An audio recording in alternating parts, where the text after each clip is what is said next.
ইরানের নতুন সর্বোচ্চ নেতা আয়াতুল্লাহ মোস্তফা খামেনি দায়িত্ব নেওয়ার পর হামলার গতি বাড়িয়েছে তেহরান।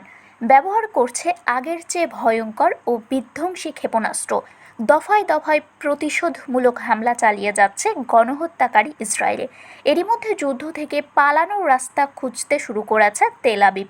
ইসরায়েলি পররাষ্ট্রমন্ত্রী গিডিয়ন স্যার আজ মঙ্গলবার বলেছেন, ইরানের সঙ্গে অনন্তকাল যুদ্ধ চায় না তেল আবিব। তিনি বলেন, ইসরায়েল ইরানের সঙ্গে কোনো অনন্তকালব্যাপী যুদ্ধ করতে চাইছে না। তিনি আরও বলেন, এই সংঘাত কখন শেষ হবে সে বিষয়ে তারা যুক্তরাষ্ট্রের সঙ্গে সমন্বয় করবে। জেরুজালেমে সাংবাদিকদের গিডিয়ন বলেন, যখন আমরা মনে করব এটি সঠিক সময়, তখন আমরা আমাদের আমেরিকান বন্ধুদের সঙ্গে এ বিষয়ে পরামর্শ করব। এদিকে লেবাননের ইসলামী প্রতিরোধ যোদ্ধা গোষ্ঠী হিজবুল্লাহ জানিয়েছে, তারা গালেনি সাগরের পশ্চিমে অবস্থিত একটি ইসরায়েলি সামরিক ঘাঁটিতে ড্রোন হামলা চালিয়েছে। লেবানিজ এই গোষ্ঠীটি এক বিবৃতিতে বলেছে, তারা স্যামসন বেস নামক একটি স্থাপনাকে লক্ষ্য করে এই ড্রোন হামলা পরিচালনা করেছে।